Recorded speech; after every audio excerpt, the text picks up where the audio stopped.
मराठा आरक्षणावरून जरांगे पाटील महाराष्ट्र पिंजून काढत असतानाच भुजबळांनीही अतिशय आक्रमक भूमिका घेतली आहे।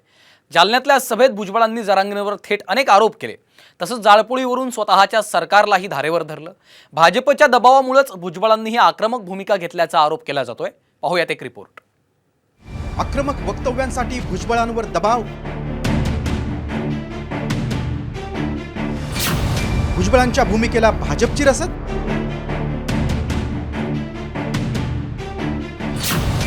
भास्कर जाधवांचा गंभीर आरोप।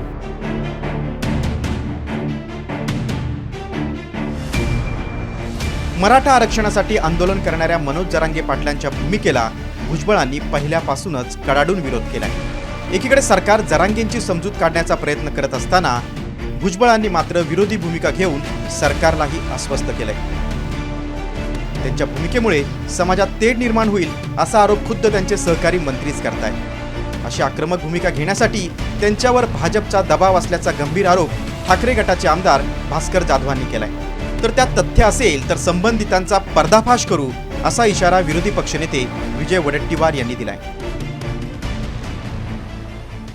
भुजबळांना कोणीतरी अशी धमकी दिलेली दिसते की तुम्ही हे काहीतरी अशा पद्धतीचं वक्तव्य करा, दोन समाजामध्ये अशा पद्धतीचे वादंग निर्माण होतील अशा प्रकारचं वर्तन करा, न पेक्षा तुम्ही जामिनावर बाहेर आहात ही जाणीव कुणीतरी एका भारतीय जनता पार्टीच्या वरिष्ठ नेत्याने करून दिलेली असल्यामुळेच भुजबळांकडून अशा प्रकारचे वक्तव्य होत आहेत।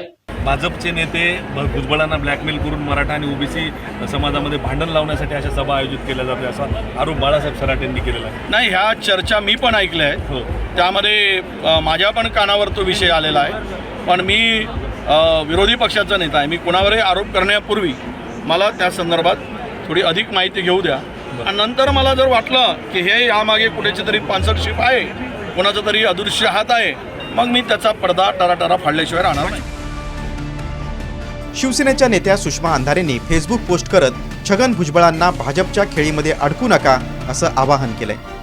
त्यांनी म्हटलंय, कलम 368 क नुसार विशेष दुरुस्ती करण्यासाठी आवश्यक बहुमत भाजपकडे आहे, तरी भाजप जाती जातींमधला हा संघर्ष का पेटवत आहे?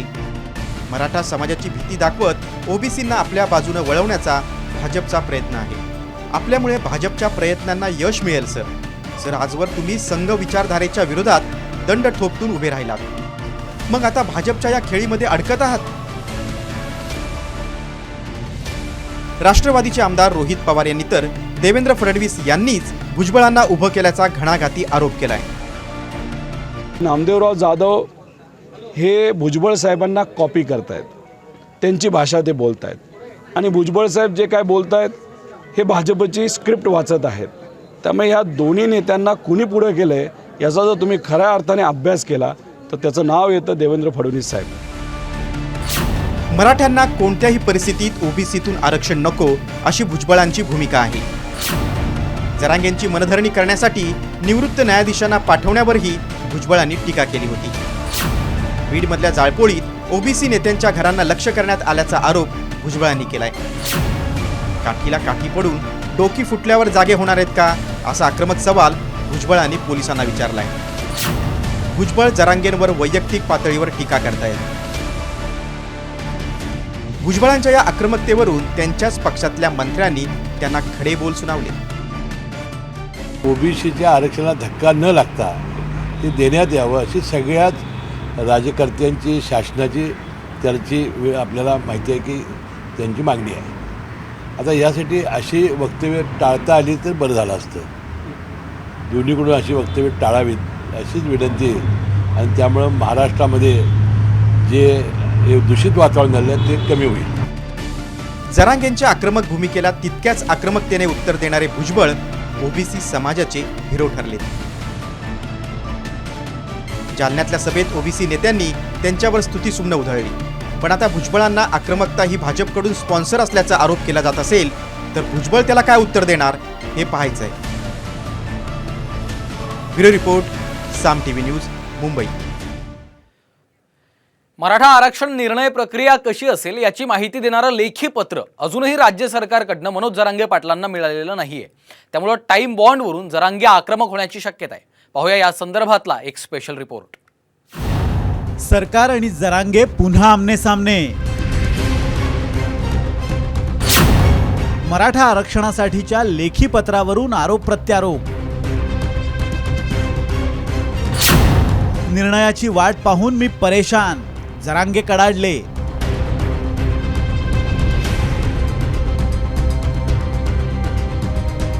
मराठा आरक्षणाबाबतचा निर्णय घेण्यासाठी सरकारला दिलेल्या 24 डिसेंबरच्या मुदतीबाबतचं लिखित पत्र सरकारकडून अद्यापही न मिळाल्यानं जरांगे पाटील संतापलेत. जरांगेंचं उपोषण सोडवताना सरकारनं त्यांना दिलेल्या आश्वासनाची लिखित प्रत देण्याची हमी दिली होती. त्यासाठी मंत्र्यांचं एक शिष्टमंडळ जरांगे पाटलांची भेट घेणार होतं. पण 18 दिवस उलटून गेल्यानंतरही सरकारकडून फक्त तारखांवर तारखाच मिळत असल्यानं जरांगे पाटील संतापलेत. मी तर परेशानच झालो वाट बघून. मी आज आता बच्चे भवनात बोलतो. त्या विषयात नेमका काय विषय 17-18 दिवस झाले हेही सांगितलं. मी आज सांगतोच आता. कालही सांगण्याचा प्रयत्न केला पण थोडंसं उशीर झाला किंवा फोन होत नव्हता. टाइम बॉन्ड ज्या शब्दावर ठरला होता त्याच शब्दावर प्रेससुद्धा झालेली. काय अडचण आहे, समाजापुढे उघडे पडणार तुम्ही मग. दरम्यान मनोज जरांगे पाटील आणि मुख्यमंत्र्यांची भेट घालून देण्याबाबतचं आश्वासन आपण दिलंच नसल्याचं स्पष्टीकरण आमदार बच्चू कडूंनी दिलंय. पण तारखेपेक्षा काम होणं महत्त्वाचं आहे. तारखेच्या आतच सरकार चांगलं काम करेल अशी अपेक्षाही बच्चू कडूंनी व्यक्त केली आहे. त्यांचा फोन आता जरांगे पाटील साहेबांचा कालच माझा फोनवरून चर्चा झाली आणि त्याच्यामध्ये काही गुन्हे मागं घेण्याचं, ज्याच्यामध्ये जाळपोळ झाली नाही असे जे गुन्हे आहे ते मागं घेण्याचा मुख्यमंत्र्यांनी शब्द दिला होता.